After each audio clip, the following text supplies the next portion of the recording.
السلام علیکم سامعین محترم، کیسے ہیں؟ امید ہے آپ سب خیریت سے ہوں گے۔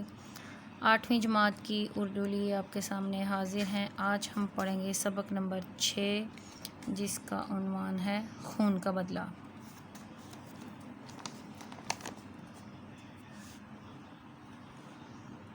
اگر آپ نے میرا چینل سبسکرائب نہیں کیا تو چینل ضرور سبسکرائب کریں تاکہ آپ کو آنے والی ہر نئی ویڈیو بہت بر وقت اور اچھے طریقے سے مل سکے۔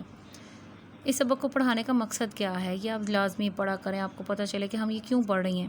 لوک کہانی کے مفہوم اور روایت سے متعارف ہو سکیں۔ لوک کہانی کون سی ہوتی ہے؟ کسی بھی علاقے کی اپنی ایسی کہانی جو سینہ در سینہ یعنی کہ زبانی کلامی ایک شخص سے دوسرے، ایک نسل سے اگلی نسل تک منتقل ہوتی ہے، وہ لوک کہانی کہلاتی ہے، جس میں کوئی نہ کوئی سبق ہوتا ہے، جس میں زندگی کا سمجھانے کے لیے کوئی نہ کوئی اصول ہوتا ہے، ٹھیک ہے؟ تو یہ آپ کو پتہ چلے گا کہ اس کہانی کو پڑھ کے ہمارا جو معاشرہ ہے، ہمارا دین یا ہمیں کیا سکھاتا ہے اور ہماری روایات کیا ہیں، یہ ہمیں پتہ چلتا ہے۔ یہ جان لیں کہ لوک کہانی اپنے علاقے اور خطے کی معاشرتی اور مذہبی روایات اور رویوں کی عکاس ہوتی ہے، ٹھیک ہے؟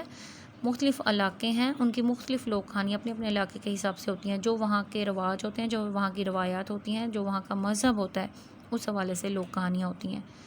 مہمان نوازی اور اثار کی طرف راغب ہوں، یعنی کہ ہمارا مذہب ہمیں سکھاتا ہے کہ ہمیں مہمان نوازی کرنی چاہیے۔ سب سے بڑا ایک ثبوت اس کا پتہ کیا ہے کہ اللہ تعالیٰ بھی میزبان ہے، اللہ تعالیٰ بھی بہت مہمان نواز ہے۔ یہ کائنات اللہ تعالیٰ نے بنائی ہے، وہ اس کا چلانے والا ہے، وہ اس کا میزبان ہے، ٹھیک ہے؟ وہ ہم اس دنیا میں آئے ہیں، ہمیں اللہ تعالیٰ نے مختلف نعمتوں سے نوازا ہے، تو ہماری مہمان نوازی کر رہے اللہ تعالیٰ۔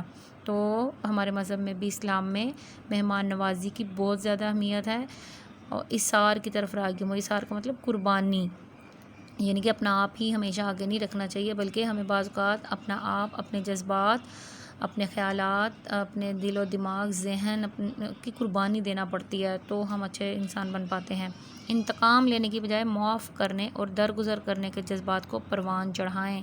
تمام بچے غور سے سن لیں کہ اس سبق کو پڑھنے سے ہمارے اندر یہ جذبہ پیدا ہونا چاہیے کہ اگر کوئی ہمارا دشمن بھی ہے، کوئی شدید دشمن بھی ہے، تو ہم نے اللہ کے لیے اس کو معاف کرنا ہے، اس کی جو دشمنی کی جو بری حرکت تھی اس کو درگزر کرنا ہے، اس کو اگنور کرنا ہے، ٹھیک ہے؟ انتقام نہیں لینا۔ اللہ تعالیٰ بہتر انتقام لینے والا ہے۔ اگر ہم سب کچھ اللہ پر چھوڑتے ہیں تو یقیناً وہ ہمیں کبھی بھی تنہا نہیں چھوڑتا۔ خاص الفاظ کیا ہیں جو یہاں پہ استعمال ہوئے ہیں وہ دیکھ لیں۔ لت پت یعنی کہ خراب حالت، اوپر الفاظ معنی بھی لکھ دیے ہیں تاکہ آپ کی املا کی غلطیاں نہ ہوں۔ حجرہ چھوٹا سا کمرہ، نڈھال کا مطلب تھکا ہوا، ٹھیک ہے؟ نقاہت کا مطلب کمزوری، دیوانہ وار پاگلوں کی طرح، لہجہ بے لہجہ، لمحہ بر لمحہ، ملال کا مطلب ہوتا ہے غم، غافل کا مطلب ہوتا ہے بے خبر، بدبخت کا مطلب ہے بدقسمت، مخلق خطرناک، رفع کرنا دور کرنا، دستور طریقہ، کاری گہری، کاری ضرب لگائی، گہری چوٹ لگائی، ندامت شرمندگی، آرزو خواہش تمنا، انتقام بدلہ، حسرت ایسی خواہش جو پوری نہ ہو وہ حسرت بن جاتی ہے، بپھرا ہوا یعنی کہ بہت شدید غصے میں۔ اب یہ سٹوری دیکھے ہم سبق پڑھتے ہیں اور اس میں بھی آپ کے لیے ایک سبق ہے۔ مراد خان، پہلا کردار ہے مراد خان۔ خون میں لت پت ایک چارپائی پر پڑا تھا۔ جو چیز پہلے آ چکی ہے وہ میں رپیٹ نہیں کروں گی، پھر بھی اگر آپ کو کسی چیز کی سمجھ نہ آئے تو آپ کمنٹ کر کے ضرور مجھ سے پوچھ سکتی ہیں، اور لائک کرنے میں کنجوسی مت کیا کریں، ویڈیو کو لائک ضرور کیا کریں۔ گاؤں کے لوگ اس کے حجرے میں جمع تھے، اس کی بیوی اور نوجوان بیٹی مارے غم کے نڈال ہوئی جا رہی تھیں۔ یہ چیز نوٹ رکھیں، نوجوان بیٹی اور بیوی، دو اشخاص کا ذکر ہے، دو عورتوں، دو خواتین کا ذکر آیا ہے، تو جمع میں ہم تھیں لکھیں گی، نڈال ہوئی جا رہی تھیں، تھی نہیں آئے گا۔ آپ لوگ یہ بہت غلطیاں کرتے ہیں، اس پہ نوٹ رکھنا ہے آپ نے۔ مراد خان کی حالت لہجہ بہ لہجہ خراب ہوتی جا رہی تھی، خون زیادہ بہہ جانے کی وجہ سے اس کی رنگت زرد ہو گئی، پیلی ہو گئی تھی۔ وہ کچھ کہنا چاہتا تھا لیکن نقاہت کی وجہ سے، کمزوری کی وجہ سے نہیں کہہ سکتا تھا۔ آخر اس نے بڑی مشکل سے ہاتھ اٹھایا، یعنی کہ سب کو چپ کروایا کہ میں کچھ بولنا چاہتا ہوں۔ سب لوگ خاموش ہو گئے۔ اس کی بیوی اور بیٹی نے بھی ضبط سے کام لیا، ضبط، برداشت، صبر۔ سب کی توجہ مراد خان کی طرف تھی۔ کمزوری اس قدر زیادہ تھی کہ مراد خان کے لیے بولنا مشکل ہو رہا تھا۔ وہ بڑی آہستگی سے کہہ رہا تھا، دشمن تو اپنا کام کر گیا، میرا آخری وقت آن پہنچا ہے، یعنی کہ میں مرنے کے قریب ہوں۔ اس کی بیوی اور بیٹی دھاڑے مار کر رونے لگیں، اونچی اونچی آواز سے رونا۔ مراد خان نے انہیں اشارے سے خاموش کرایا۔ اس نے کہا، مراد خان نے، میں دنیا سے ایک حسرت لیے جا رہا ہوں۔ حسرت مطلب وہ اوپر میں نے آپ کو بتایا، ایسی تمنا جو پوری نہ ہو۔ کاش میرا بھی کوئی بیٹا ہوتا جو میرے خون کا بدلہ لیتا تو میری بے چین روح کو سکون ملتا۔ سکون نہیں، سکون، سین کے اوپر پیش ہوتی ہے، ٹھیک ہے، سکون ملتا۔ لیکن افسوس، اس کی آنکھوں سے آنسو بہنے لگے۔ دیکھیں، مرتے مرتے اس کی خواہش تھی کہ جس نے مجھے قتل کیا ہے، میرے پہ حملہ کیا ہے مجھ پر، تو کاش میرا کوئی بیٹا ہوتا تو وہ ضرور میرے قتل کا بدلہ لیتا۔ مراد خان کی بیٹی سپن گل، کیا نام ہے اس کا، سپن گل، یہ سن کر اپنے باپ کے پاؤں سے دیوانہ وار لپٹ گئی اور کہنے لگی، بابا تم غم نہ کرو، میں وعدہ کرتی ہوں کہ جب تک تمہارے خون کا بدلہ نہ لے لوں مجھ پر چین کی نیند حرام رہے گی۔ یہ بات سن کر سب نے اس کی ہمت کی تعریف کی اور مراد خان بھی سکون سے مر گیا، ٹھیک ہو گیا۔ دن گزرتے گئے مگر سپن گل اپنے وعدے کو نہ بھولی۔ وہ اپنے باپ کے خون کا بدلہ لینا چاہتی تھی، لیکن کوشش کے باوجود اپنے باپ کے قاتل کا پتہ نہ چلا سکی۔ اسے صرف اتنا ہی معلوم تھا کہ اس کے باپ پر کوئی شخص گولی چلا کر پہاڑوں میں غائب ہو گیا اور لوگ اس کے باپ کو زخمی حالت میں وہاں سے اٹھا لائے۔ کسی شخص کو قاتل کے بارے میں کچھ بھی علم نہ تھا۔ اب ظاہر ہے لڑکی ذات تھی، وہ گھر سے باہر بھی نہیں اتنا آتی جاتی تھی کہ اس کو بہت زیادہ پتہ ہو، تو وہ اپنی جتنی کوشش کر سکتی تھی لیکن اس کے ہاتھ کوئی سرا نہیں لگ رہا تھا۔ سپن گل انتقام کی آگ میں جل رہی تھی۔ انتقام کا مطلب میں نے آپ کو بتایا، بدلہ، لیکن قاتل کا پتہ نہیں چل رہا تھا۔ وقت گزرنے کے ساتھ اس کے جذبات میں کمی کی بجائے شدت پیدا ہوتی گئی، شدت زیادتی، مزید اس کا انتقام کا جو جذبہ تھا وہ بڑھتا گیا۔ لوگ اسے سمجھاتے تھے کہ تم تو نوجوان ہو، خوبصورت علیحدہ علیحدہ لکھنا ہے آپ نے، ٹھیک ہے، کیوں اپنی زندگی تباہ کر رہی ہو، اپنے آپ پر رحم کھاؤ۔ مگر سپن گل پر ان باتوں کا کوئی اثر نہیں ہوتا تھا۔ بدلے کے خیال میں وہ سب کچھ بھول چکی تھی، حتیٰ کہ وہ اپنی پیاری ماں کی خدمت سے بھی غافل ہو گئی تھی۔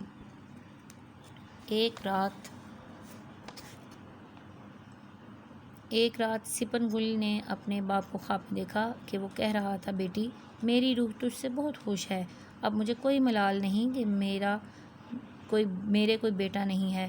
تو نے بیٹوں سے بڑھ کر میرے قاتل کی تلاش کی ہے، لیکن اب تو اس خیال کو دل سے نکال دے اور اپنی بوڑھی ماں کی خدمت کر۔ اس خواب سے سپن گل جاگ اٹھی۔ اس کے کانوں میں بڑی دیر تک اپنے باپ کی آواز گونجتی رہی۔ اتنے میں دروازے پر دستک ہوئی۔ تھوڑی دیر کے بعد پھر کسی نے دروازہ کھٹکھٹایا۔ اب ماں بھی جاگ پڑی تھی۔ ماں بیٹی دونوں نے اٹھ کر دروازہ کھولا۔ دروازہ کھلتے ہی ایک زخمی نوجوان دھڑام سے اندر آ گرا اور گرتے ہی بے ہوش ہو گیا۔ وہ کچھ دیر تو اسے دیکھتی رہیں، پھر ماں نے اس کے منہ دیکھے کیسے لکھا ہوا، ٹھیک ہے، اس کے منہ پر پانی کے چھینٹے مارے۔ دونوں نے اسے ایک پلنگ پر لٹایا، دونوں ماں بیٹی نے مل کر۔ سپن گل نے جلدی سے پانی گرم کر کے اس کے زخم دھوئے۔ کچھ دیر بعد اسے ہوش آ گیا۔ اس کی ماں نے نوجوان کو گرم گرم دودھ پلایا۔ یہ دیکھیں، یہ بات آپ انڈرلائن کر لیں، یہ کسی سوال کا جواب بھی ہے۔ اور اسے وہ دن یاد آ گیا جب مراد خان کو اسی طرح زخمی حالت میں لایا گیا تھا۔ اس نے نوجوان کو بتایا کہ آج سے 2 سال پہلے میرے شوہر کو بھی کسی بدبخت بری قسمت والا نامراد کوسنے دے رہی ہیں اس کی ماں، ٹھیک ہے، گولی مار دی تھی، لیکن اس کا زخم مخلق تھا۔ مخلق پیچھے میں نے آپ کو اس کا معنی بھی بتایا، اس لیے ہلاک کر دینے والا، ٹھیک ہے، جو کہ صحیح نہ ہونے والا ہو، اس لیے وہ مر گیا۔ تم نوجوان ہو، زخم بھی گہرا نہیں ہے، بس ذرا سی کمزوری ہے، وہ رفع ہو جائے گی، دور ہو جائے گی۔ نوجوان نے پوچھا، تمہارے شوہر کا نام کیا تھا؟ اس نے کہا، مراد خان۔ اب یہ نوجوان کو حوصلہ دے رہی تھی سپن گل کی ماں کہ میرے خاوند کو بھی ایسے کسی نے گولی ماری تھی، لیکن اس کا چونکہ زخم گہرا تھا وہ نہیں بچ پایا، لیکن تم تو نوجوان ہو، تم بچ جاؤ گے۔ یہ سن کر نوجوان سکتے میں آ گیا۔ سکتے میں آنا، سناٹے میں آ جانا، ہوش نہ رہنا ایک دم۔ اسے یوں محسوس ہوا کہ کسی نے اس کے سر پر کاری ضرب لگائی ہے، گہری چوٹ، دم سے آپ اکثر دیکھتی ہوں گی کارٹون میں یا ویسے فلموں ڈراموں میں کہ ایک دم بندہ لگتا ہے سر پہ ہتھوڑا پڑا ہے۔ اس نے آنکھیں بند کر لیں۔ مراد خان کی بیوی نے پوچھا، خیر تو ہے؟ اس نے کہا، کوئی بات نہیں، درد کی وجہ سے کروٹ بدلنا چاہتا ہوں۔ ماں بیٹی نے اس نوجوان کی بڑی خدمت کی۔ جب بھی سپن گل اس کے لیے کھانا لے کر آتی تو نوجوان کی آنکھوں سے آنسو جاری ہو جاتے۔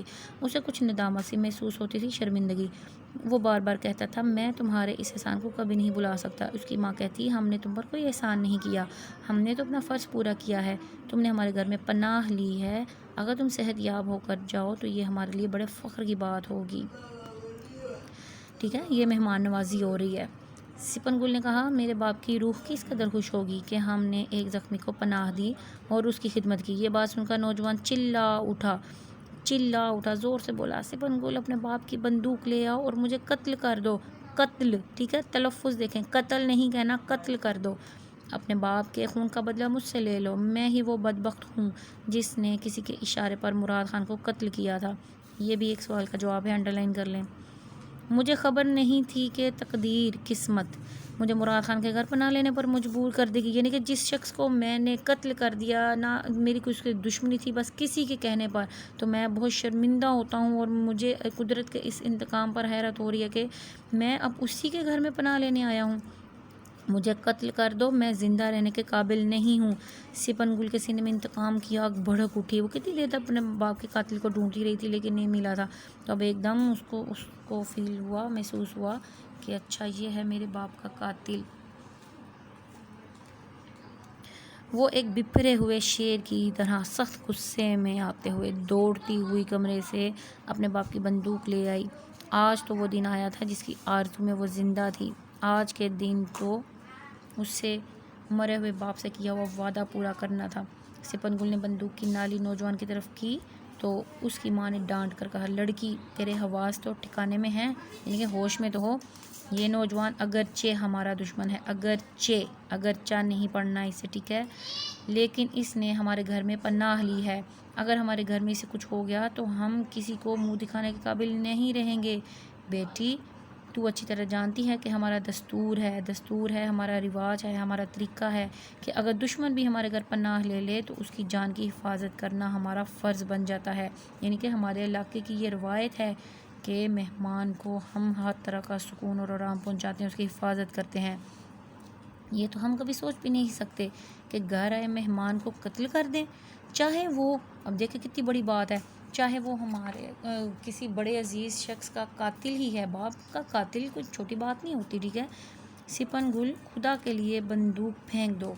ماں نے یہ باتیں کچھ اس انداز میں کیں کہ سپن گل پر ان باتوں کا بڑا اثر ہوا، یعنی کہ اس نے سوچا واقعی ماں تو ٹھیک کہہ رہی ہے۔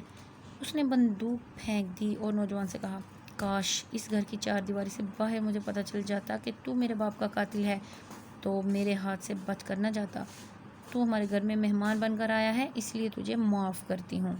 پشتو لوک کہانی، اینڈ پہ انہوں نے بتا بھی دیا ہے کہ یہ کس علاقے کی کہانی ہے۔ پشتون لوگوں کی، پٹھان لوگ جو ہیں وہ اتنے مہمان نواز ہوتے ہیں کہ وہ اپنے گھر آئے مہمان کو بھی معاف کر دیتے ہیں، درگزر کر دیتے ہیں۔ آپ سوچیں کہ اگر ہمارے اندر بھی یہ جذبہ پیدا ہو جائے تو کتنی اچھی بات ہے، ہم اپنے بدترین دشمن کو بھی معاف کرنے کی صلاحیت رکھیں، کیونکہ اللہ تعالیٰ بدلے کے دن سب سے اچھی طرح سے خود ہی بدلہ لے لے گا ہر چیز کا، ہمیں صبر سے کام لینا ہے۔ اب اس کے سوالوں کے جواب دیکھیں۔ مراد خان کو کس نے قتل کیا؟ اب وہ پیچھے میں نے آپ کو انڈر لائن کروایا ہے، آپ نے کم از کم 2-3 لائنوں میں جواب دینا ہوتا ہے، ٹھیک ہے، 2 لائنیں تو لازمی ہونی چاہیے۔ مراد خان کو کسی نوجوان نے کسی کے اشارے پر قتل کیا تھا، اس کی اپنی کوئی دشمنی نہیں تھی، اس طرح آپ لکھتے ہیں۔ مرتے وقت مراد خان کے دل میں کیا حسرت تھی؟ یہ بھی آپ کو پتہ ہونا چاہیے۔ جب ہم سبق پڑھتے ہیں نا، غور سے ہمیں پڑھنا چاہیے تاکہ ہمیں ہر چیز پتہ چلے کیا حسرت تھی اس کے دل میں۔ ہم نے اپنے الفاظ میں اس کو بیان کرنا ہے کہ مراد خان کے جب وہ مر رہا تھا تو اس کے دل میں یہ حسرت تھی کہ کاش میرا کوئی بیٹا ہوتا جو میرے خون کا بدلہ لیتا تاکہ میری بے چین روح کو سکون مل جاتا۔ پھر اگلا سوال ہے سپن گل نے مرتے وقت اپنے والد سے کیا وعدہ کیا تھا؟ یہ بھی آپ نے پیچھے پڑھا ہے، اس نے کیا وعدہ کیا تھا سپن گل نے کہ بابا تم غم نہ کرو، ٹھیک ہے، میں وعدہ کرتی ہوں کہ جب تک تمہارے خون کا بدلہ لے لوں مجھ پر چین کی نیند حرام ہے۔ سپن گل نے اپنے باپ سے وعدہ کیا تھا کہ وہ آپ کے خون کا بدلہ ضرور لے گی، جب تک وہ اپنے باپ کا بدلہ نہ لے لے اس پر چین کی نیند حرام رہے گی۔ اس طرح اپنے الفاظ میں آپ نے جواب دے دینا ہے۔ ماں بیٹی نے نوجوان کو ہوش میں لانے کے لیے کیا کیا؟ اس کا جواب بھی میں نے آپ کو یہاں پہ انڈر لائن کروایا تھا۔ ہوش میں لانے کے لیے کیا کیا تھا کہ پہلے اس پر پانی کے چھینٹے مارے، اسے پلنگ پر لٹایا، گرم پانی سے اس کے زخم دھوئے، ٹھیک ہے، یہ سب چیزیں ہوش میں لانے کے لیے کی تھی۔ سپن گل جب اپنے والد کے قاتل کو مارنے لگی تو ماں نے کیا کہا، یہ ڈائلاگ ہم ویسے کے ویسے لکھ دیں گے، ان پہ ہم نے بھی پڑھے ہیں کہ ہوش کرو۔ اب درست نشان لگانا ہے آپ نے، یہ آپ خود پڑھ کے تو اپنے کتابوں پر نشان لگائیں گی۔ پھر اس کے بعد الفاظ کے متضاد آپ کو آنے چاہیے کہ یہ آپ نیٹ کاپی پر لکھیں گے الفاظ کے متضاد کہ کیا کیا ہیں۔ غافل، ہوش مند، بدبخت، خوش قسمت، کمی، زیادتی، رحم، ظلم، ندامت کا مطلب شرمندگی ہوتا ہے، تو اس کا متضاد کیا ہوا، فخر، ٹھیک ہے، اندر یہ الفاظ استعمال بھی ہوئے ہیں۔ غلط اور درست کی نشاندہی آپ یہیں کریں گی۔ سبق کو غور سے پڑھ کے آپ نے یہ سوال حل کرنا ہے، اور پھر درج ذیل میں سے مذکر اور مؤنث الفاظ الگ الگ کر کے لکھیں۔ کاپی پر نہیں کرنا، آپ نے یہیں پہ ہی کر لینا، ٹھیک ہے۔ مذکر اور مؤنث ان کے اوپر ہی آپ لکھ دیں گی، جو مذکر ہے اس کا صرف اتنا حصہ لکھ دیں گی، اور جو مؤنث ہوگا اس کے اوپر اتنا حصہ لکھ دیں گی۔ مذکر مؤنث کی پہچان کیسے کر سکتے ہیں ہم؟ رنگت، اس لفظ کو ہم جملے میں استعمال کریں گے اور دیکھیں گے کہ یہ کیسا استعمال ہوا ہے۔ جیسا کہ آپ نے دیکھا سبق میں یہاں پہ پڑھا بھی تھا، اس کی رنگت زرد ہو گئی تھی، ہو گیا تھا نہیں ہے، گئی تھی، یہ مؤنث ہے، رنگت زرد ہوئی تھی، رنگت کا لفظ مؤنث ہے، ٹھیک ہے، ادھر ہم ایسے لکھ دیں گے۔ خون کا بدلہ، کا، خون کی بدلہ نہیں ہوتا، کا مطلب اس کا مطلب ہے یہ لفظ مذکر ہے۔ مشکل کی گھڑی، ایسے تھوڑا سا بے شک آپ جملہ بنائیں یا پورا ایک جملہ بنا کر دیکھ لیں اور دیکھیں کا، کی، گئی تھی، گیا تھا، کیا لفظ آیا ہے، اس حساب سے ہمیں مذکر اور مؤنث کا پتہ چل جاتا ہے۔ مشکل کی گھڑی کی، ٹھیک ہے، کا گھڑی نہیں ہے تو یہ بھی مؤنث ہوا۔ پھر اس کے بعد غم، غم کا پہاڑ ٹوٹ پڑا، غم کا بھی مذکر ہے، ٹھیک ہے، تو یہ غم بھی مذکر لفظ ہے۔ وقت کسی کا انتظار نہیں کرتا، کرتا، ٹھیک ہے، کسی کا انتظار، کسی کی بھی نہیں آیا، انتظار نہیں کرتا، کرتی نہیں آیا، کرتا آیا ہے، وقت بھی مذکر ہے۔ روح پرواز کر گئی یعنی کہ فوت ہو جانا، کر گئی مؤنث، اس طرح سے ہم نے مذکر مؤنث کی پہچان کرنی ہے۔ الفاظ کی جمع لکھنی ہے، یہ آپ نے کاپی پر کام کرنا ہے، ٹھیک ہے، سوال نمبر 6 بھی آپ کاپی پر کریں گی۔ حالت، حالتیں، مقصد، مقاصد، شخص، اشخاص، علم کی جمع،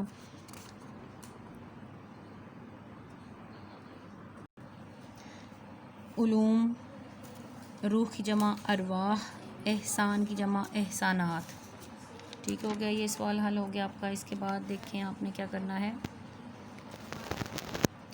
کالم میچ کرنے ہیں ان کا بدلہ کے مطابق۔ سبق پڑھا ہو نا تو پھر یہ آپ بہت اچھے طریقے سے میچ کر سکتی ہیں، یہاں پہ ہوئے بھی ہیں۔ پھر اس کے بعد آپ نے یہ سوال کرنا ہے، روزمرہ کے مطابق جملہ درست کریں، ٹھیک ہے۔ صوفے کے اوپر کتابیں پڑھی ہیں، کے اوپر جو ہے وہ ہم غلط بولتے ہیں، آپ نے ویسے بھی خود صحیح کرنا ہے۔ عام زبان جب آپ بولتی ہیں نا تو یہ مت بولا کریں، تاکہ آپ کو پتہ چلے کہ ہم نے یہ غلط بولا ہے، ہم نے اس کو صحیح کرنا ہے۔ صوفے پر کتابیں پڑھی ہیں، پر ہوتا ہے، ٹھیک ہے، کے اوپر نہیں ہوتا۔ عبداللہ کی کھیل شاندار ہے، اب دیکھیں کھیل جو ہے وہ مذکر لفظ ہے تو اس کے ساتھ کا آنا ہے، اس کو آپ انڈرلائن کر دیں گی یا سرکل کر دیں گی، ٹھیک ہے، کچھ بھی کر کے غلط لفظ کو یہاں پہ درست کر کے لکھنا ہے۔ لاہور اور ملتان کے درمیان کتنے میلوں کا فاصلہ ہے، ٹھیک ہے، لاہور اور ملتان کے درمیان کتنے، یہ جمع آ گیا ہے نا تو پھر یہاں پہ ہم نے میلوں نہیں لکھنا، یہاں پہ ہم میل، کتنے میل کا فاصلہ ہے، میل لکھیں گے۔ 4 مہینوں کے بعد آج تمہاری شکل دیکھی ہے، اب مہینوں نہیں آنا، 4 مہینے کے بعد، ٹھیک ہے، 4 مہینے کے بعد۔ عمران نے نئی ٹوپی اوڑھ رکھی ہے، نئی ٹوپی پہن رکھی ہے، اور شال یا چادر اوڑھی جاتی ہے، ٹوپی پہنی جاتی ہے۔ بارش برس رہی ہے، بارش ہو رہی ہے ہوتا ہے، ٹھیک ہے، برسنا نہیں آتا اس کے ساتھ۔ وہ انگریزی کو جانتے ہیں، وہ انگریزی جانتے ہیں، کو نہیں آنا یہاں پہ، یہ ہو گیا۔ یہ خالی جگہ آپ یہاں پہ یہ بھی فل کریں گے سبق پڑھ کے۔ پھر اس کے بعد درخواست ہے، درخواست کا پیٹرن آپ کو ہم بتا چکے ہیں کہ کیا کیا ہوتا ہے، یہ بھی انہوں نے ایک بتایا ہے اور نمونے کی ایک درخواست بھی دی ہے۔ کہ سرٹیفکیٹ کی درخواست کہ ہم نے اسی ہفتے نئی جگہ پر منتقل ہونا ہے، سرٹیفکیٹ چاہیے، ٹھیک ہے. تو یہ بھی اگر آپ کروائی جا چکی ہے تو ٹھیک ہے، اگر نہیں کروائی تو نیٹ کاپیوں پر ضرور لکھیں اسکول چھوڑنے کا سرٹیفکیٹ کی اسکول چھوڑنا کا سرٹیفکیٹ لینے کی درخواست، یہ ہیڈنگ دے کے آپ درخواست بھی لکھیں گی. اگر آپ نے میرا چینل سبسکرائب نہیں کیا تو ضرور کریں، بیل آئیکن بھی دبائیں تاکہ آپ کو نئی آنے والی ہر ویڈیو ملے اور آپ بہت اچھے طریقے سے پڑھائی کر سکیں. پھر اس کے بعد شہری دفاع ہے اگلا چیپٹر، انشاءاللہ نیکسٹ ویڈیو میں ہم یہ کریں گے. اللہ حافظ.